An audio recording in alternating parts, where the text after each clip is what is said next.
The Dallas Cowboys get a statement win against the Eagles in week 14. How does this change our view of the Cowboys moving forward?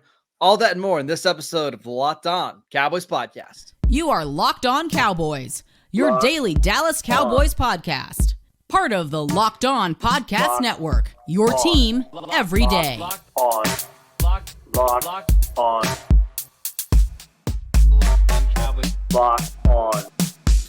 Cowboys. Welcome back to the Locked On Cowboys podcast, part of the Locked On Podcast Network, your team every day. We'd like to thank you for making us your first listen of the day. This episode is brought to you by PrizePicks, the easiest and most exciting way to play daily fantasy sports. Go to prizepicks.com/LockedOnNFL and use promo code LockedOnNFL for a first deposit match up to $100. I am your host, Marcus Mosher. You can follow me on Twitter at Marcus_Mosher. Joining me today, as always, is Landon McCool. You can check him out on Twitter at McCoolBCB. On today's show, we are breaking down the Cowboys' huge win over the Eagles in week 14.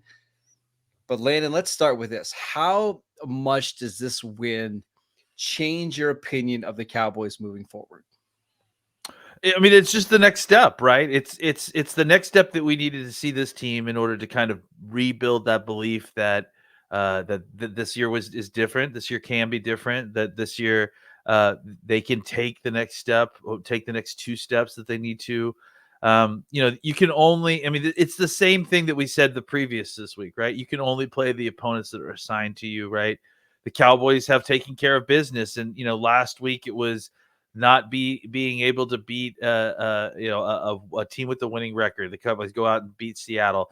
Then it's not being able to beat the best teams in the NFC and going out and finishing the business against the Eagles. So, next week it's going to be about winning a road game against a tough playoff foe. So I think, this stretch is by not even close to finished. I mean, we just started this very difficult last stretch of December football.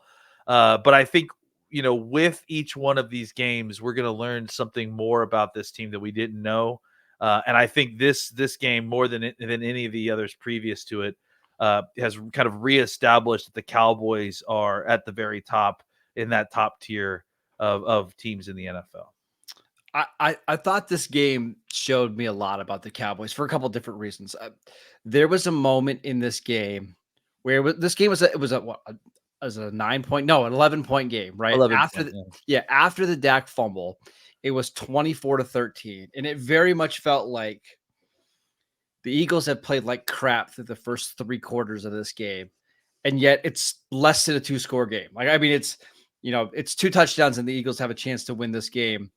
And then what did the Cowboys do after that? Rather than kind of sulking, they went 9 plays, 46 yards, and made a field goal to make it a 27-13 game. Not a touchdown drive, but they were able to go take some time off the clock, score points, and then extend this lead. It just felt like whenever this game was a little bit in question, which it really never was, the Cowboys did enough to kind of put things away. And I was listening to, because I love to, the national media today talk about this Cowboy game, and basically everybody had the same thought that I did. Like, once Dallas scored the touchdown right before halftime, it was over, and it was clear as day that the Cowboys were going to win this game. It was a dominating win against the best team that they've played since the 49ers. Yeah, and for the Eagles, who still are kind of in position to win the East, even despite what's going on at this very current moment, it must have been demoralizing, just to kind of lose back-to-back games, to kind of lose in very similar fashion. And really, I mean, it always feels like there's like over exaggeration when a good team loses a game or two games, and the national media will come out and say, the blueprint's out on these guys. No. That always feels like such a kind of exaggeration. But the truth of the matter is that it does feel a little bit like the Eagles have been, kind of exposed a little bit this year. And look, I mean, we say it a lot, but a lot of the kind of luck stuff that had been bouncing the Eagles' ways previously and earlier in the season, it didn't go their way this game. And I think that the big stat to me is, the first game the Cowboys played, the Eagles had 3 fumbles and recovered all 3. This game they had 3 fumbles and they lost all 3. Right. So I think that it's finally kind of coming around a little bit, the talent between these two teams and it evening out. And look, I think for the Cowboys, they kind of showed the world a little bit that they belong in this conversation, and they're a team that you don't want to play if you have to face them in December or January. Yeah. So even with this win, the Cowboys and Eagles are both 10-3 on the season. I saw the odds from NBC last night. Like, the Cowboys only have a 34% chance to win the division just because of their schedule that's left: at Buffalo, at Miami, home Detroit, at Washington, while Philly has a much more manageable schedule. The Cowboys likely would need to win out, and they would need Philadelphia to lose the game. But that, to me, honestly, like, yes, that matters. Having home field advantage throughout the playoffs is nice. Winning your division is great. To me, this game was so much more than that. We're just not afraid of Philly. Like, we probably should have beat you in Philadelphia. A couple of bad things happened. Ball didn't bounce our way. In this one, it was a 20-point victory that felt way worse than that. I mean, Philly scored 6 points on offense in this game. They had a streak going into this game of 110 straight games of scoring an offensive touchdown, and they couldn't get a single one against the Cowboys. Look, there's no such thing as moral victories, but leaving that Eagles game out of Philadelphia, losing 5 points in the way it went down, in the back of my mind, it gave me confidence because it felt like the Cowboys are the better team here. Yeah. They just lost a game that they probably shouldn't have lost. Exactly, in Philadelphia, right? And I knew that coming back, and that's why, all of this last week, I just had a level of confidence that the Cowboys were going to be able to come in here. If they were able to come in here and not get in their own way, that the Cowboys were the better of the two teams and that they were going to come in here and show that. And I think, look, the first game had the ball bounced the Eagles' way and they still only won by 5 points. This game evened out a little bit more, and the Cowboys kind of showed you where the gap is between these two teams. And now the Cowboys still have to take care of business the rest of the season if they want to get that number 1 seed. It still isn't very likely. It's not very likely. But I think what this team showed is that they have what it takes to do what they need to do in the playoffs, which I think was still up into question up until last night. Now you get a chance to kind of further prove it by every week from here on out, except for maybe the Washington game, right? Is a new challenge that the Cowboys have to kind of pass in order to get to where they need to be the team that they want to be in the playoffs that really kind of makes a deep run. You need to be able to win road games against playoff teams because that's immediately what you're going to be forced to do in the playoffs. And you got to win against, we'll see who they play in the first round. But and then it also, I think the Dolphins game is going to give them an opportunity to play another Shanahan offense to kind of it's going to be a great test for them. Yes, for San Francisco. So I think that the Cowboys should embrace the difficult schedule that they have in front of them as a gauntlet, a tuner for what they need to turn into in order to be the kind of playoff team that they want to be. So one of the concerns, and I believe we talked about this on Friday, was if the Cowboys were to lose this game, it would have essentially made the final 4 games of the year completely meaningless because you would have had no chance of winning the division and you would have basically been locked into the 5 seed. Now it turns these games into, not statement games, but measuring stick games. Like, hey, go to Buffalo where you're an underdog and go beat the Bills I'm telling you right now, it's going to be rainy and snowy weather this Sunday. Go beat the Bills with Josh Allen. Then go to Miami the following week and go play Tyreek Hill and Tua. And then, hey, you've got the Detroit Lions, who might be the 2 or 3 seed, come and do you at home. Show that you can measure up against those teams. This win for me just showed like the Cowboys are, at the very worst, one of the top 3 teams in the NFL. And this is probably the best Cowboys team that I've seen in my lifetime. We said this last year, I think, right? And I felt like we kind of bandied about it a little bit and hemmed and hawed. I don't think there's any hemming and hawing. This is the best. This is the best Cowboys team we've had in a very long time. At least 20 years. At least in all through all the Romo years, through all the this is a better team. Just because, Look, and I think the post game interview afterwards really kind of showed you, right? Like you've got you got Dak out there, you've got Stephon Gilmore, you got Brandon Aubrey, right? And all three phases just played fantastic games. We haven't even mentioned the guy who's kicked 30 straight field goals to start a career, including a 59, a 60, and another 50-yarder, if I'm not mistaken.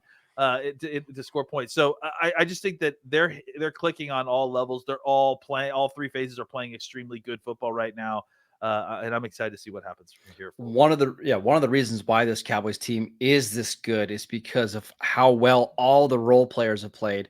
Yeah. Let's talk about one of them that had an absolutely incredible game in Week 14 next. This episode is brought to you by DoorDash. Did the game go to timeout? Time to order in with DoorDash. Is it halftime? That is ordering in time. 2-minute warning. You got it. That is your cue to order in.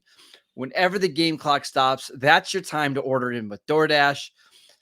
Listen, you can order pizza, wings, sodas, burgers, or even just buns on DoorDash and get it all delivered without missing the game. I'm going to tell you, we DoorDash last night. You're going to hate this, Landon, but I ordered my honey mustard boneless wings. The Cowboys are like 12-0. When I order boneless wings. Okay, fine. That's fair. Yeah, fair then. Okay. Yeah. Shout out to the corner bar and grill that makes the best boneless wings. Go get whatever you need before kickoff. Get prepared before game day. Stock up on your favorite appetizers and order all of your tailgate gear on DoorDash. Then get ready to watch your team win. Get 50% off up to a $10 value when you spend $15 or more on your first order when you download the DoorDash app and enter promo code LOCK23, subject to change, terms apply. Again, get 50% off up to a $10 value when you spend $15 or more on your first order when you download the DoorDash app and enter promo code LOCK23, subject to change, terms apply. Welcome back to the Locked On Cowboys podcast. We wanted to let you know that Locked On has launched the first ever national sports 24/7 streaming channel on YouTube. Locked On Sports Today is here for you 24/7, covering the top sports stories of the day with the local experts of Locked On, plus our national shows covering every league. Go to Locked On Sports Today on YouTube and subscribe to the first ever national sports 24/7 streaming channel. All right, Lena, let's talk about one of the best performances that I've seen from a Cowboys cornerback in a long time, Stephon Gilmore. Now, if you look at like the numbers and the yards allowed, I think he allowed like 89 yards or whatever. You got to use some context here. Stephon Gilmore was incredible between the forced fumble that he had, the tackles that he made in the open field, the ability to get under A.J. Brown's skin. I don't even know the words to say. I mean, one of the best performances I've seen from a Cowboys cornerback in a long time. You know, look, one of the things that we talked about in this San Francisco Philly game was that it felt like A.J. Brown got a little bit nicked up early in that game, and it made all the difference, right? His inability to kind of separate, to get a bunch of yardage against man coverage, which has been a really key aspect for the Eagles passing game, especially outside the numbers, especially up along the sideline. And A.J. Brown was not nicked up, but he had an occupant living inside his head the entire game, and that guy's name was Stephon Gilmore. Gilmore basically took Brown out of the game. I understand that Brown didn't, that Brown had, I think, something like 70 yards receiving or something like that. But considering where this guy has been throughout the year and the pace that he's on and how important he was to the offense, Gilmore basically shut him down, got inside his head, forced a fumble, forced incompletions. Brown was frustrated all game long. After the game, Gilmore said that Brown told him that he was old, and Gilmore took it personally. And Gilmore took it very personally. And Brown had what can best be described as an extremely frustrating day against Stephon Gilmore. But it wasn't just Brown. I mean, you mentioned it. Honestly, the play of the game was the fourth down play where the Cowboys blitzed, forced Jalen Hurts to throw it underneath to Smith, and then Stephon Gilmore just making a solid tackle in open field, 5 full yards short of the first down. And I just to kind of expand it out a little bit, because we'll talk about a couple other guys too. I thought all the defensive backs tackled incredibly well, and that is such a huge part of what this game plan had to be about. The 49ers and the Eagles both live and die on Yak. They need to get those extra yards in order to kind of continue those drives. And Gilmore obviously is the kind of the poster boy of that. But on top of that, Deron Bland, who also didn't allow very many we'll get to yards him. at all, had 2 tackles for loss included, which is crazy to think. I just feel like the Cowboys defensive backs across the board really came to play with a level of physicality that was necessary to win this game. But Stephon Gilmore, I mean, this was the Stephon Gilmore game as far as I'm concerned. Like he was almost, and he was just a fingertip away from another interception. Yeah, it went through his hands in the game. It was crazy. So yeah, just an incredible performance by a guy who, look, we're in week 14. He doesn't look like he's slowing down. He looks like he's gotten better. Yeah, he's gotten so much better since the beginning of the season. It's one of the best moves the Cowboys have made in an offseason in a long time to get a cornerback like that. Remember, they went out and acquired Stephon Gilmore to be like the number 2 corner for this team to play opposite of Trayvon Diggs. And now you've got him following A.J. Brown, probably an all-pro selection this year, and putting up that performance. It was incredible. I want to give a lot of credit to Dan Quinn as well. So we talked about last week how the 49ers really just used a 4-man front to kind of contain Jalen Hurts and make him stand in the pocket to make throws. I think a lot, and even Nick Bosa was saying he hopes the Cowboys, kind of duplicate that, do the same kind of thing on defense. They didn't. The Cowboys actually had a completely different strategy on basically every third down. The Cowboys were rushing 6 or 7 guys with the idea of make Jalen Hurts throw the ball quickly, on time, and be accurate. I believe there was 4 different times that the ball was either tipped at the line of scrimmage or just fell incomplete because of the blitzes.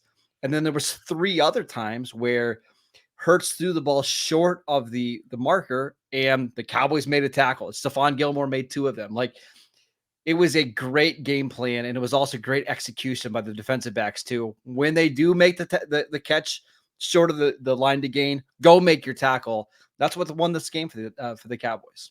Yeah, and we've given the corners some love. It's time to give the safety some love here too, because Hooker, Curse, Wilson all had incredible games, right? Wilson obviously with the forced fumble, a couple other plays that I saw, including several different times where he was the blitzer that forced the quick pass from Jalen Hurts that caused an incompletion.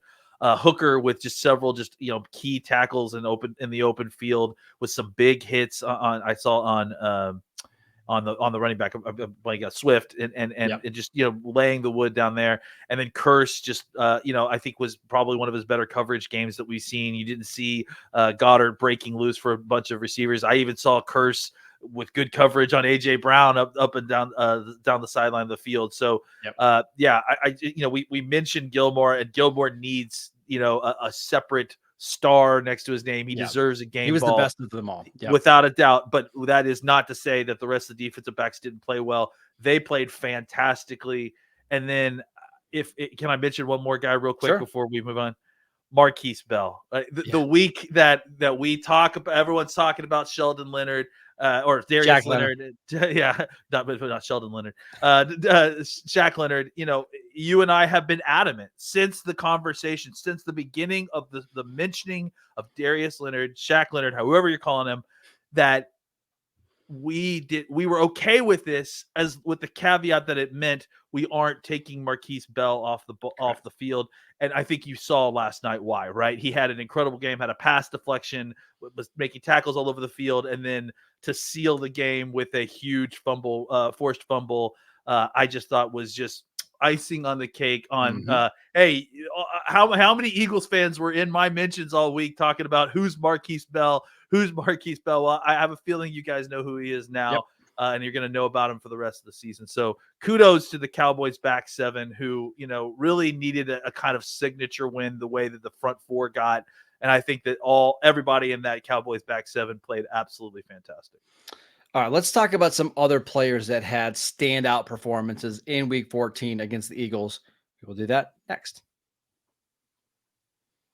This episode is brought to you by PrizePicks. PrizePicks is the largest daily fantasy sports platform in North America. It is the easiest and most exciting way to play DFS because it's just you against the numbers, Instead of battling thousands of other players, including pros and sharks, all you have to do is pick more than or less than on 2 to 6 player stat projections and watch the winnings roll in.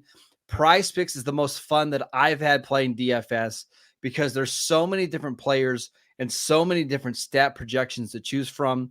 PrizePicks even offers a reboot policy so that your entries stay in play even if one of your players gets injured. For football and basketball games, if you have a player who exits the game in the first half and does not return in the second, that player is rebooted.